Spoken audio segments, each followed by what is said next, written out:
Hello, everybody. Welcome to another episode of The Bench with Jenna and Jon. I say another episode, but I'd like to start this one by saying a huge congratulations to myself and to you, Jon Wilkin. Really? Because Why? this is a milestone episode. Really? 100th The Bench episode. 100, I never thought we'd get here. 100 not out, Jen. 100 not out, the 100. Woo! Yeah, we are. 100. We've done 100.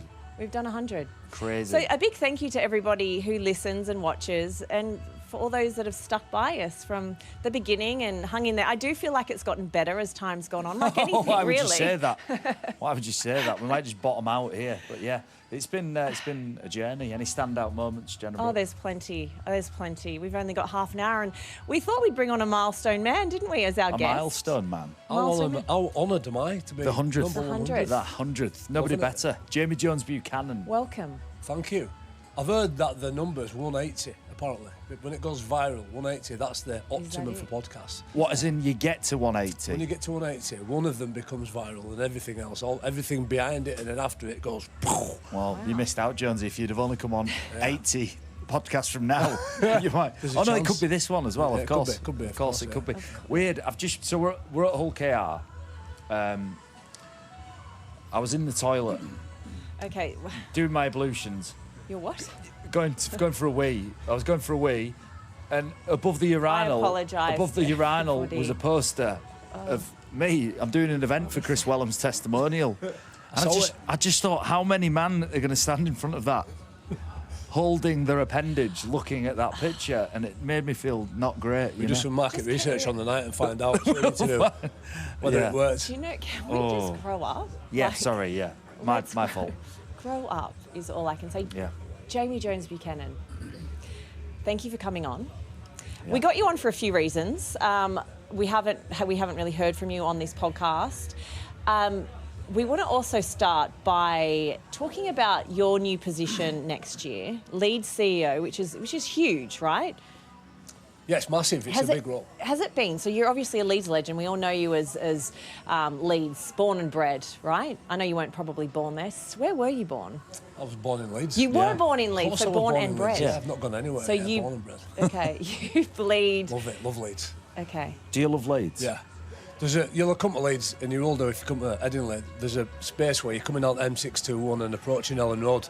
Yeah. And the landscape of Leeds opens up. There's about 30 cranes above it right now. Yeah, the city is on the left. Just before Ellen Road. Yeah. It's like the yellow brick road. And blue and amber, yellow and blue come together, and it's like the Emerald City to me. That's what I see. And I believe there's this sort of Wizard of Oz going to present itself in Leeds. Right. And it'll be a place of health and leisure. That's for me is what its identity is. What leads the city's identity? Yeah, part of it. I think not like Manchester and Liverpool. Yeah. Leeds hasn't got a strong identity. Hard-working, unassuming people. Yeah. But sport is something that unites Leeds, and it's not there yet, but it's coming. Right. Are you the Wizard of Oz then?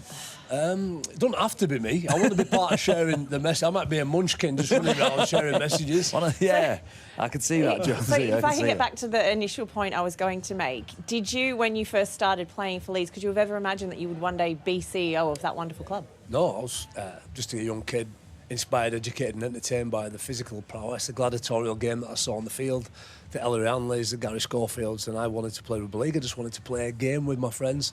I always talk about being born on 1st of August, so I wasn't youngest in my year. All the stats point to me not being a professional. Yeah, I've just That's had the horse's birthday my birthday. As well. Yeah, it's Yorkshire Day as well, so I missed the Yorkshire. But I was fortunate to do that. Signed for Leeds in 1997 as a 15-year-old fanboy, and went on an unbelievable journey with the golden generation, 421 games, and retired with a great debt of gratitude, because when you reflect now in my current role as Head of Culture, Diversity and Inclusion, of where I've come from, the time I was born, my family dynamic, colour of my skin, all these little metrics, there've never been any barriers for me in Rugby League.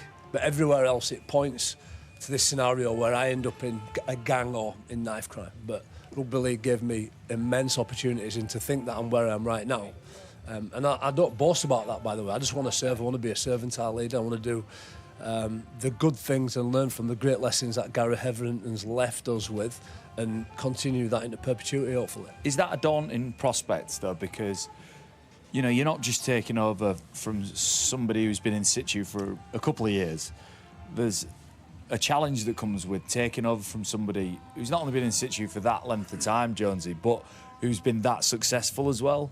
Is that daunting? No, it's not. And the reason being is that the fear would be in Leeds failing. That's just not going to happen. Yeah. I might do. But if I do, then I go back to Bramley, which is a little town where I grew up. We call it the Big Apple. And it's the happiest place in the world for me. It's where my wife and my 4 kids live. I still live in the street that I lived in when I signed for Leeds. A little bit further on, I've got a bigger house now, I've got more kids. But to me, it's the happiest place in the world. And we've had a joke, haven't we? Yeah, if it went belly up, then you keep pumping the balloon, get out of your comfort zone. And if one day it pops, I just go back to the happiest place in the world. But I'll give everything that I can to make sure that we continue the work that Gary Hetherington has done. And there's some great clues in there. It's not the club that it was when he took over. Yeah. It's not me replacing Gary Hetherington. You can't replace Gary Hetherington. It's not the same role exchange. It's not me coming in because there's a problem. It's me coming in because a succession is got old. So is there pressure there then? Is there pressure on your shoulders? Well, I think that pressure is held up by the unbelievable management team that he's put in place. You've seen Ian Blease, you've had him on me a number of times. Done an unbelievable job with the rugby department. That's the hardest bit, but also the simplest bit for me, because I spent 22 years in there. And then you've got Rob Oates, the commercial director, or MD now, Sue Ward, Nigel Chambers, Sean Jones, and a multitude of unbelievable people that run and manage the club. I guess for me it's that ubiquitous role of moving around what I think of myself in my abstract mind as organs within that body, the totality, and I'm somewhat of the lifeblood that moves along it, representative of every touch point that I've ever had, from being a fan in the stands, from being a player to a coach. Involved heavily in some of the media there through Ram Film, supporting Phil Daly, head of media and PR, who's also unbelievable, by the way. And just helping that juggernaut of an organisation move forward. Yeah, what then, you describe it almost Leeds as like a human body, or the lifeblood. What part of that body, as chief executive, when you start that job, is most unfamiliar to you? That is most uncomfortable for you? Commercials, for sure, yeah. I'm not a salesman by heart. Right. So define that commercial role then. What do you see? You said sponsorships and commercial partnerships. Yeah. So being sustainable. So partnerships, not so much, because I think partnerships is a relationship. Yeah. That's the easy bit. Because what Gary Hetherington has done, right, and it's genius, it's really simple, but it's genius, it's created lots of little pockets of storytelling opportunities. So I'll give you an example. Last night was at a Players Association event, which is basically looking after all the old players. You invite fans in. You have, there was me, Adrian Morley, a guy called Gary Morby, played in the 80s, and James Bentley. We're all telling stories. You've been there, done that. Outside the window, you've got the North East South, which is a pathway programme for young kids who haven't quite made the scholarship. So you've got mums, dads, parents, granddads, people filling the stadium. So when Gary came in, right, in 1996, he said that we're playing once a fortnight. The stadium's only full once every 2 weeks. We want it full 365 days a year if we can. All these little pockets means that you get what I refer to as a diverse, inclusive, fertile flowerbed of opportunity, again being abstract.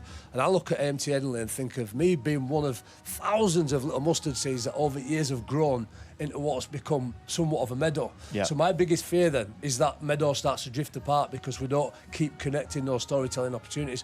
And whilst ever we do that, either locally in the club or even in the game, I think we'll have some level of success. So, okay, on success then, for you to succeed in that role, do you know what that looks like at this point, or is it something that's going to be like almost a day-to-day vision, or something that is going to evolve over time? Day to day, week to week, I think winning on the field has a big part to play in that. You know, the rising tide there, Brad Arthur's come in. Yeah.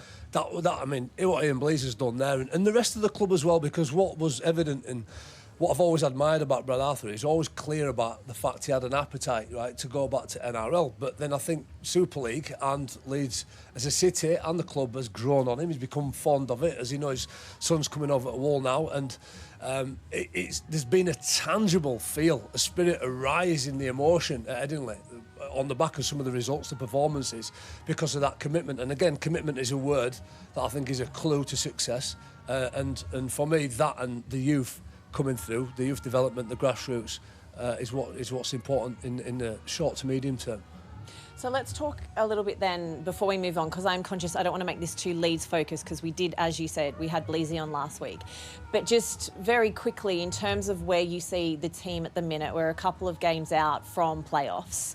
They're sitting very pretty in that table. Some probably wouldn't have had them there at the start of the season. To see where they are, And I suppose where do you see them ending this year? Realistically, Jonesy. It depends what hat you've got on, doesn't it? And being a Leeds fan all my life, I want to see them get into grand finals. I think that team, what it really needs is a win, because then you start to look at those grand final rings as your little precious. How many have you got again? I've got 8 at home, played in 8, won 7.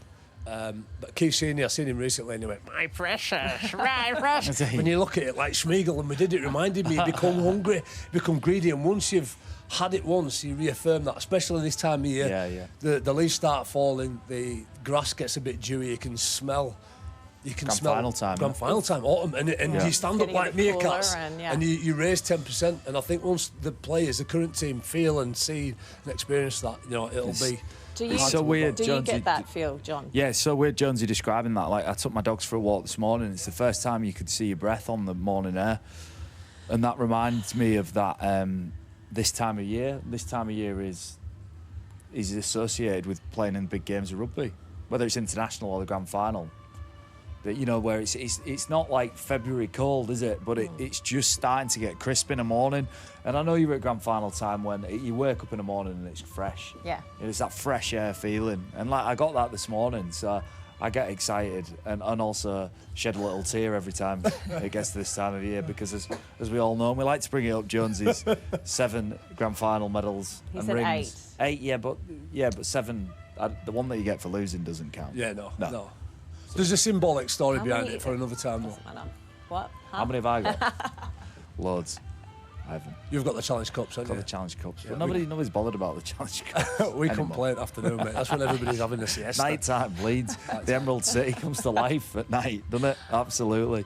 But yeah, it's a magical time of year. I think Leeds are a genuine prospect of going on and do something really well. And I think what we've seen is, in Brad Arthur, a really tight focus on what good coaching looks like. Yeah. And for Jonesy, when he got the job, me and you sort of spoke a bit, didn't we, about the football department is the easiest fix. Not the easiest fix, but it's the best way to get a sports club feeling good. Like Hull KR, we're at Hull KR. You can put as many fireworks on as you want here. You can put a guy playing a saxophone on the back of the stand. Coldplay.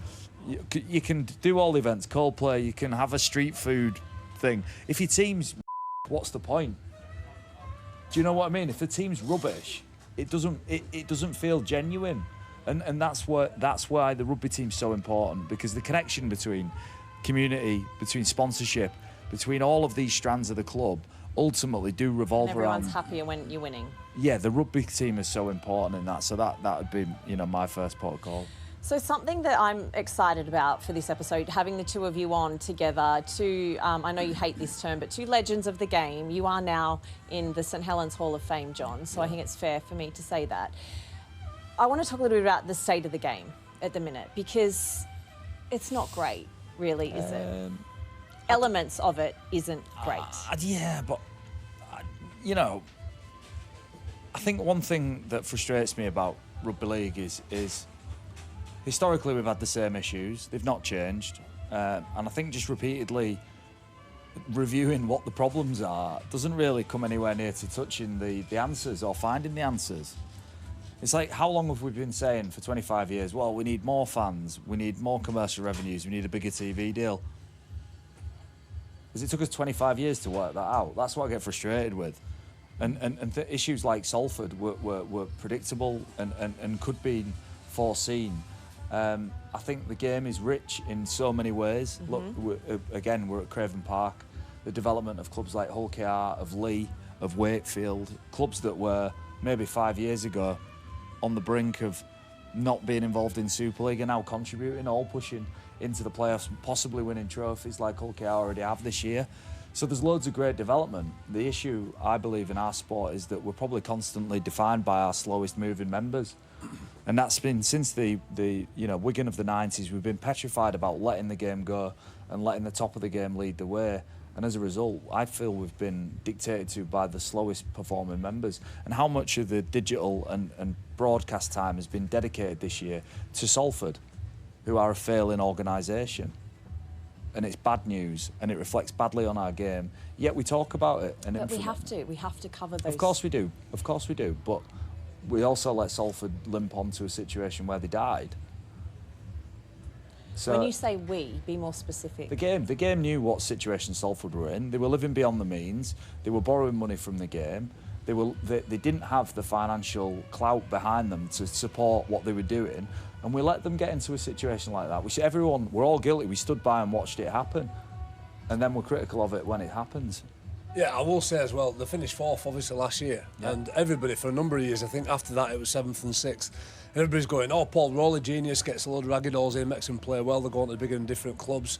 And we almost revelled in this frugal team that are overachievers. Well, I think everybody knew what it was, and then as soon as gas bill goes up, then everybody starts to put the toast at fire, which is a little bit daft when you look back on it for me.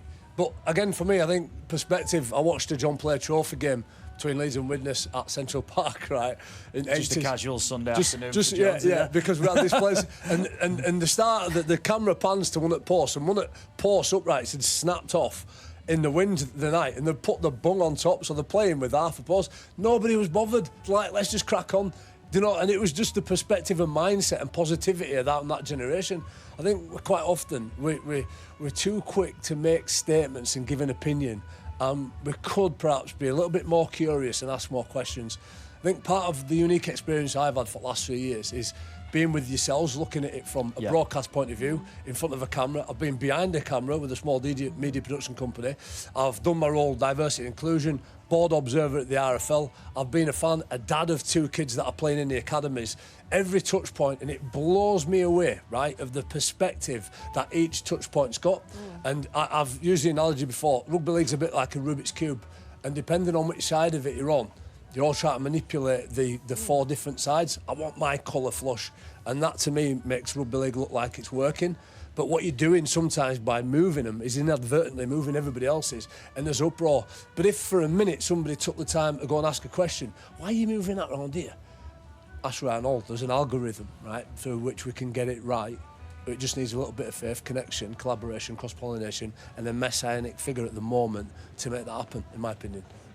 Yeah, leadership. I think leadership is that figure. What we're talking about there is a unification behind a vision and a strategy, and a long-term course that the game is plotted on that people can commit to. And I think what we're seeing at the minute is lots of chops and changes, lots of very instinctive decisions, which is right because the owners are in a bad spot. You know, the TV deal's halved. The financial liability on clubs is increasing. The pressure on ownership is increasing. So all of these things are key threats to the sport. But that's always been the case, you know, and I don't necessarily think there's any new challenges or new wisdom here. Yeah, maybe, and that's probably perhaps what needs to change as well, by the way. Yeah, absolutely. If we can all get on, listen to each other, and just get in the right, and set a destination and get on the right tracks, we'll be fine. Rugby league's a great place. Yeah, it will never die. We're so resilient as a sport. I thought you were going to use one of your famous analogies. No, we are. We are defined by where we are and where we've been. And the people of the North and the people of northern working class towns are incredibly tough. And we're incredibly resilient, and we ride out toughness and hardship more. We've had to do it more than disproportionately than anywhere else in the country. You know, we're some amazing people who know how to get it done when it's tough, and that's why our sport won't die. You know, it just needs to evolve quicker than it has done. Sorry, Jones. Yeah, just a quick point, and reflecting on my experience in good teams, you've been in some great teams, some of the toughest teams I've ever played against, right? And you get to a point where you've got the synchronicity and synergy where you all got the same job, just different roles, right? Yeah. To get the win. Yeah. But you've got different roles to play in that. For me, you could pick a game plan out of a hat when you're at that higher echelon, right? When you're playing as good as you can be. And if you pick out game plan number 1, you might win by 10 points. Pick out game plan number 4, you win by 40 points. Right, so it's nuanced, but you're going to get the win when you're all in it together, all right? Now, for me, that's symptomatic of where we need to be as a game. So whether there's 10 teams, 14 teams, 16 teams, or 10 quarter spots, 7 quarter spots, 8 quarter spots, right? Either can work, I believe, if everybody just buys into it and says, this is what's happening, let's just crack on and make the most of what we've got. Even tonight, Luke fixtures, like the last tonight is a Luke fixture. The last game I went to was a Luke fixture. People walking out of the stadium saying, I've not felt like this since 2007. This is unbelievable. This is the best week I've had all year, right? And you're going, watching a podcast at where everybody's going, fans don't like loop fixtures. The loop fixture in and of itself isn't the problem. It's that we need high energy, competitive games with stories around them. It's not loop fixtures on their own. And that's what this season is giving. It's delivering game after game. Yeah, and that's where the product does win, you know, because the products of the game itself, and I don't want to sound like Eddie and Steve, it's the greatest game in the world and all that, because people watching basketball somewhere think that's the greatest game in the world, and you know, so we can be too... But when it's good, great sport, rugby league delivers, doesn't it? It really does. I just got back to a point Jamie made, and I think it's a really interesting point. He compared maybe the game to a team. And every team I've played in, there's an element of self-sacrifice. Like, you are selfless, like you do things for each other. And that's the problem. We've got clubs that are up against each other, independent needs, and will do whatever they can to get what they need, and that's not a team. And that is the difference. I've never played in a team where every single individual member is just doing the stuff they need to be successful. And it's weird that we're in professional sport, yet our sport learns very little from the sport that we're in.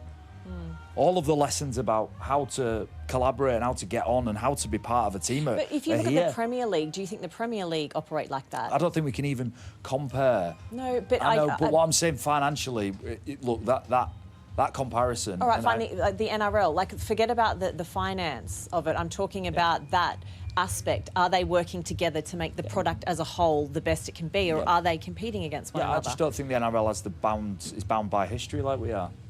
Bound by formal governance, bound by... Yeah, essentially the history of the game has been a problem for us, because we leverage our history and we're proud of our history, but history can hold you back as well.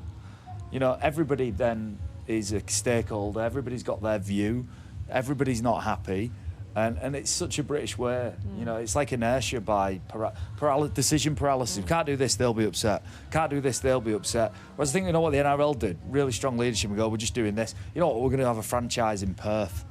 And everybody goes, cool. You know? Whereas over here, we're going to have a team in London. No, we're not. You know? That's the difference. I think there's a difference culturally to Australia to here as well. But rugby league's biggest challenge in this country isn't football, it isn't rugby union, it isn't cricket, it's women's sport. Women's sport on the way up threatens to take market share off our sport in terms of commercial partners, in terms of viewing figures, in terms of broadcast rights deals, in terms of, you know, part of being the cultural zeitgeist, inclusivity, diversity. Very attractive reasons to get involved in top-level women's sport, and the better it gets, the more marginalised sports like ours become. And that's my fear, not necessarily football. Football's gone and it's in the stratosphere. Interesting points that you both make there. I want to go a little bit deeper into the expansion that we're calling it next year, right? 12 to 14 teams. Jonesy, I know you're, correct me if I'm wrong, the observer on the board of the RFL. So what does that, obviously you go into board meetings. No, he goes next door with a glass and he just puts his ear on the wall like that and just... Yeah, to be compliant with governance, you required board observers, so somebody objective goes in, listens, offers opinion now and again, maybe a little bit of advice here and there, but ultimately it's an objective eye of accountability, because I get to hear and see everything that goes on. So can you tell us what went on in the meeting about the expansion and what the thoughts were behind going to 14 teams next year? So the expansion side of it, and bearing in mind there's a governance and then there's RL commercial, which is slightly different, and then you've got the teams with the other half of the stakeholder of the governing body. I was in the last meeting at Edinburgh, and ultimately I think from what I could tell, a lot of the owners had decided they wanted 14 teams. They'd set an opportunity to vote on that, and that's what they voted for. So that's where they went. Gary Hetherington was there as the CEO of Leeds Rhinos. He wanted 14 teams, voted for 14 teams. I'll always be behind Gary, and again, my premise is I don't really know whether it's 14, 10 or 12 or 16. I like the idea of expanding, because when something's growing, it's growing. There is a question of where you're going to get 60 more players from, because you need that. I'm not a massive fan of having more overseas players coming in. I love overseas players. Alan Altiti, Brent Webb, some of the loveliest people in the world. Honoured to have played with them. Danny Badaris. But for me, I'd like to see clubs invest in the youth, their homegrown talent. And if you have to reach into 10, for me it's like an overdraft. If you're reaching into 10 overseas players, it's because you can't or won't invest in your homegrown players, which you should be doing. Should have players like Presley Cassell coming through. So I was a part of it, and again, to be loyal to my own sort of commitment, I'll buy into it, and I'll do my bit to make that work in whatever capacity I can. Yeah, I think the expansion, again, I think there's a misunderstanding about the criticisms of expansion. I don't think anybody criticised the game expanding. I think what criticised is the very speedy where the governance was reorganised to decide we're expanding. For me, that flags things, you know, and I don't like it when it feels rushed.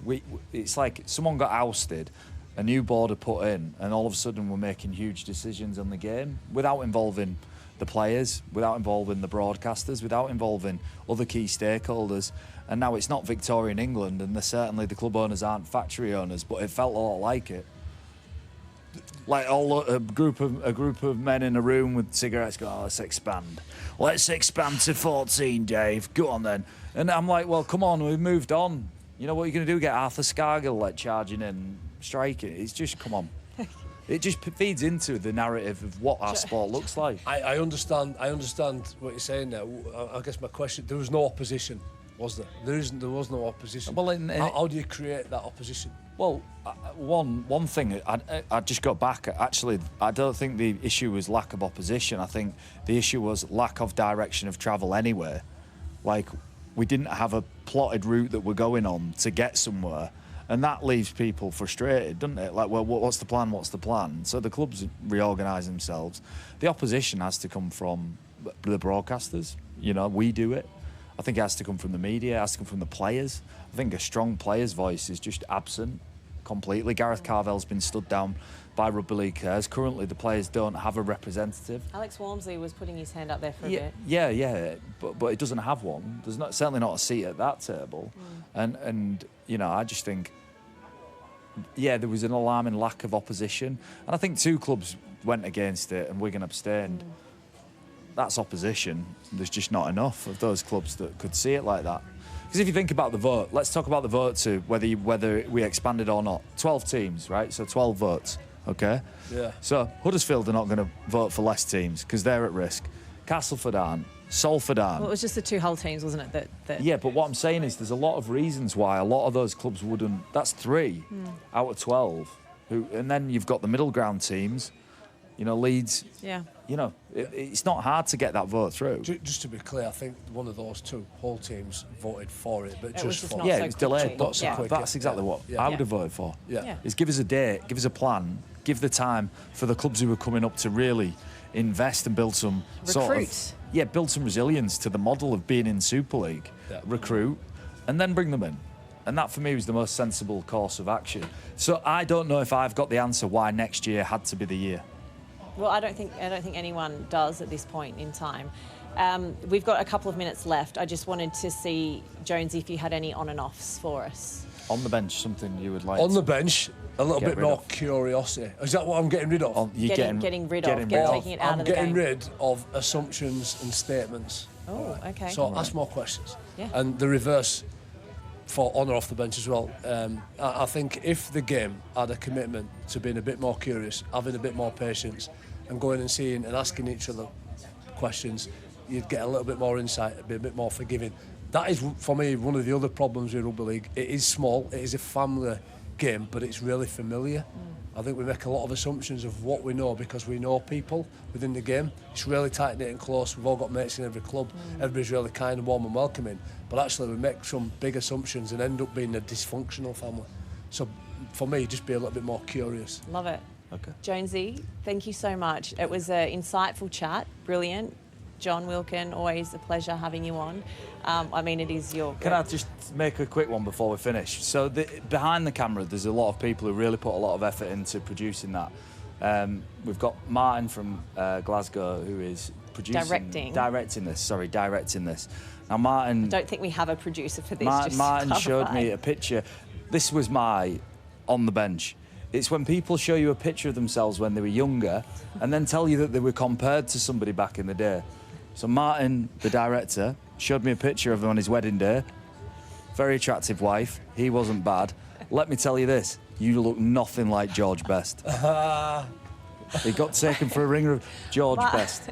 So Martin, people who think they look like somebody and tell you that they look like them are on the bench, okay? So, okay, what we need to do, Martin, who's in my ear at the minute, we need to get a picture of you. And we should get a picture of you today so we can float it in so everybody listening or watching will know exactly what Jon Wilkin is talking about. Yeah? Thank you, yes. But once again, 100th episode of The Bench. We hope you continue to enjoy. Here's to 180. 180. Yeah, 180.